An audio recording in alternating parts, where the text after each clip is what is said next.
Now, it's one of our biggest bugbears, mountains of unwanted messages and posts arriving through our letterboxes and inboxes every day. So just how can you put a stop to it? Well, Martin's here with some spam-busting tips, guaranteed to lighten your load. Let's start off with those nuisance phone calls. Yeah, so lots of people get phone calls they don't want, and it's very difficult to stop them, and it drives people up the wall. Now, the way that you stop this, the official way, is the telephone preference service. Many people will know about that. On their landlines, 83% of people have signed up to it.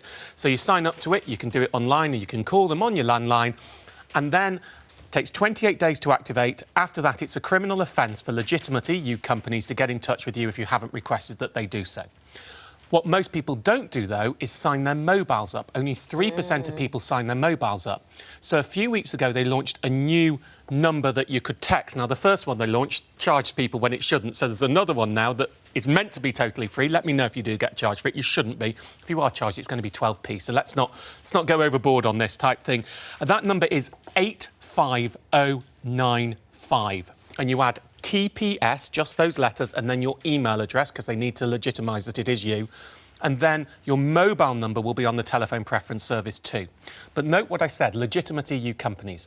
That means companies from outside the EU can call you, and that means scammers from inside the EU will call you. And as in 2 years' time, everyone can call you. Well, we're not sure what will happen yet on that. We don't know where we'll go. I suspect you're right. That would be my guess on that. But there's a couple of things you have to understand. First of all, if some scammer gets your number, and once you're on their database, they're going to keep calling you if they don't care about the TPS, and that will feel like the TPS isn't working. The other thing, and this is what people find, you know, you do those online forms and it says tick here if you want to opt out, but one might say tick here if you want to opt out, and the one underneath it will say tick here if you want to opt in, and the next one will... So they make it very confusing. Yes. If you tick one of those boxes, then you've given them permission to get in touch with you if you're on the TPS. So many people say, how come this company's getting in touch with me? I'm on the TPS. Because you ticked a box, and you might have thought you were ticking a box to say no when you ticked a box to say yes. So you've got to be careful on those. But if someone calls you and you're on the TPS, you're on the telephone preference service, you say, I'm a member of the telephone preference service, you shouldn't be calling me. And legitimate companies will go away. That works for text as well, I'm assuming. Text is somewhat different because, OK, the first warning on text, this gets really confusing. If a legitimate company texts you and you don't want the text, you text back stop, and that should stop them. If an illegitimate spammer texts you, texting back stop tells them that you're a real mobile phone number and will often mean you get more spam, not less. So legit companies, you want to text stop. Illegitimate companies, you don't want to text stop. And if you don't know the company, you've got to assume it's illegitimate. So if you get a spam text, this is the number to remember. 7726. It spells spam on most alphanumeric keyboards. 7726. Forward your spam text to that with the phone number that called you. What that does is it goes into a database, and enough people forward the numbers, then they get blocked. So we all have to act together to stop this, but also then block that number on your mobile phone, and if one is continuing to pester you, get in touch with the Information Commissioner and he'll look at it specifically. But we've all got to forward to 7726. Don't reply stop to illegitimate companies or companies you don't know. We'll put all these numbers on the website. Yeah. So the other thing is people who come and knocking at your door. Yeah, people get really upset about this. Now, no cold callers signs. Arguably, if somebody knocks after a no cold callers sign, it is a criminal offence. Now, that hasn't been tested yet. That's trading standards information, but it hasn't gone to court. So there are no cold callers signs you can print on the internet, put them on your front door. Now, the companies who really tend to not do this are political parties and charities, and there are even no cold caller signs that say this includes political parties and charities, and they still knock. No, a no cold caller sign applies to anyone trying to sell you their wares, sell you their charity, or sell you their ideas. So can you, when they do that, and you've got that on your door, can you open the door and point to that and say, you have just broken the law? Well, it's exactly what you should do. Open the door, smile and be polite. It's a stranger at your door. Let's not get anybody in trouble and say, you may have missed, I've got a no cold caller sign. And if they say something like, actually, no, we're a political party, say, look, it says no political parties. I'd like you to respect me, please. And then you close the door. We're always polite, and we close the door on them. If they continue to pester you, get in touch with trading standards, because, again, it's arguable, but they are breaking the law. They are breaking the law. OK, what about mail, snail mail this time? Right, snail mail, there's a mail preference service that you can register with that will stop. It takes 4 months. It's a slow one, this. 95% of junk mail coming to your door. And yet one click and you're in. Well, it's amazing how quickly they can put It is the problem. It has to be said, this one isn't legal like the other ones are. This is by the direct... It's a trade association that set it up, so good on them for doing it. Also, you've got to get... There's addressed mail, an unaddressed mail, leaflets that come through your door. And for that, there's a post office opt-out. There's an online form you can fill in and you can get them to stop. So unaddressed leaflets, if they're coming through your door, you know, some of the election ones are a bit like that. My face was on some of them without my permission. Before anyone gets in touch saying, what about your spamming? I didn't give permission to be on any of those leaflets. It was not my blessing, just to say that. So, look, the point is, junk mail can actually sometimes have good offers, so you need to really think about whether you want to cancel it. But none of these are perfect. See this as reduction technique as opposed to an absolute, we're going to stop it all. In your last 30 seconds, spam emails. Yeah, spam emails, it's just about setting up your spam folder well. I mean, it is incredibly difficult to stop spam emails, and the problem is the more restrictions you put on spam emails, the more you're likely to lose legitimate emails that you've requested. My own... I've been involved in sending emails out. People will know what I'm talking about. And we get blocked by spam from people who've chosen to come in because they set their filters too strong. So there's a balance that you have to have when you do this one. Email's a tough one to fix. OK. Now, after fighting for his country at the age of just 18 in the Royal Navy, World War II veteran Cyril Banks certainly deserves our respect. Now at 91, he should have been enjoying his retirement, but instead became the victim of a wicked crime that left him penniless. Well, Cyril is here now, along with his close friend Annie Riley. So welcome both of you. Cyril, it's a pleasure to have you here, sir. Thank you for coming in. Yeah. So it's Monday the 20th of June, and a man called John Hart called and said that he was from Scotland Yard. Correct. So what happened from there? What did he say to you? Well, what he carried on saying that somebody had used my card, some elderly gentleman had used my card at North London, and they were hoping to try and trace the fingerprints on some of the money. And then he passed me over to another man who was literally full of that, trying to tell me what a good man I was, and everything would be done for the police. Yeah. I'd be able to be looked after by them. Yeah. I'd be rewarded. The money would be, what you said, was 9,000. I mean, would be insured through an insurance, and the money would be returned to you on the Tuesday, on the Wednesday rather. An incredibly clever Yeah. scam. So they said when you go into the bank to withdraw your £9,000, don't tell anyone in the bank because we think they might be in on it. So it's best to don't say anything. So the manager took you into to his office, asked you why you were going to. Correct you? Yeah, of course you can. When I went to the where you draw your money from, the lady recognised me. She said, "Hello, Cyril, you're the one that done the wing walk, isn't you?" I said, "Yes." See? And when she saw what I wanted to do, she said, "I think you ought to see the manager."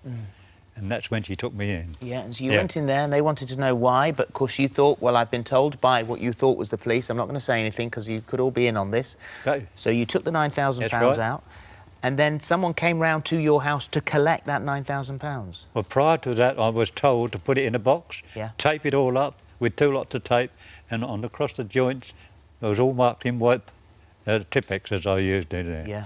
That has to be to make it genuine. So you get home and you get a knock on the door, and the same day, whoever this person is, this accomplice, comes and takes this package and goes off. And they had a code word for you. They said, don't give the money to anybody else unless they give the code word Reading. Correct. Which you did. Yes. Money disappears. 48 hours later, you're thinking... I asked him for an ID, but he just turned around and went. Oh, God. When did you think, oh, I know what I've done? I would say in about 20 minutes to half an hour afterwards. Yeah. Really? I went in and sat on the chair and I was thinking, I've lost £9,000. Am I going to be able to pay my bills? But what they knew, what I still can't understand, is how they knew how much money was left in the account. Yeah, that's a very good point, isn't it? And you say this is really his friend here, and he called you and said, Well, the bank manager called me, actually, and said, I've got Cyril here, something terrible's happened. And then he told me what had happened. And, at first Cyril didn't want to be named. He didn't want his family to find out that it had happened. So I said, don't worry, I'll set to work, I'll set up a Just Giving page. We'll try and get some money back for you. Because he was really worried that he just wasn't going to be able to pay his bills or buy food or, So that's what you did. And what from I've seeing the done. worst side of human nature, somebody that could do that to you and take your life savings, out of it, you've witnessed the best side of human nature. Yeah. And this Just Giving page has gone crazy. Yeah, well, I mean, initially my page didn't make much because I wasn't naming Cyril, and I was getting people accusing me, saying, "Oh, you know, how do we know you're not a scamming kind-hearted people?" Which is true, you know. So I said to Cyril, I said, "Look, you've got to be brave. You've got to get as much publicity for this as possible to warn other elderly, vulnerable people that this shouldn't happen, you know." Yeah. So I set to work trying to get as much press as possible, and we've done all right, didn't we? We've done all right. I mean, you've replaced the £9,000 that was stolen by these wicked people. Yeah. But you've also got 9,000 extra, 18,000, which you can then give to charity. Which Yes. So thank goodness something good came out of this. Yeah. We've got Martin Lewis is our money expert, and Martin, there are some things that will never happen when you are approached. Yeah, I mean, this is known as courier fraud, and you've been so brave, Cyril, because this is very common now, I'm afraid. And it's a call from Scotland Yard or the police or HMRC, or the police are even warning my name is being used. People are calling up using my name to defraud people as well. You can imagine how I feel about that, having spent years building a reputation to try and be trusted, that these scum try and use my name to defraud elderly people. Look, there are things you need to do. They're not going to call you and ask you for your password. No bank ever does that. No official organisation ever does that. Plus, then this is where it gets really tricky. One of the things they sometimes do is they say, now call up to check that it's official. But they don't put the phone down. So you put your phone down and you pick up, think you're redialing, and they go hello, and they're still on the line with somebody else on there to make you think it's official. So what you need to do is put that phone down, call back on another phone, and you always, if you can, you check. And if you're not sure and you don't know how to do this, speak to somebody who knows, and speak to a friend who may be able to help you out here. You need to go, and whoever the organisation is, go and call their official number. They will never mind if they are official. If you say, I need to put it down and check that you really are who you say you are, go and find Scotland Yard's number, call up Scotland Yard yourself on a different phone, do it properly. Nobody ever should be asking for your password or asking you for money. And the idea that the bank is in on it too, it is, it's very plausible. And I understand why you believed it. And many elderly people are being targeted. So there's a responsibility for all of us to make sure they know about it. There are some elderly people who actually believe scammers more than their own family. And there's a wonderful charity called Think Jessica that deals with that is worth looking at. But we just have to get the message around that there are lots of people around the country now trying to do this with elderly people.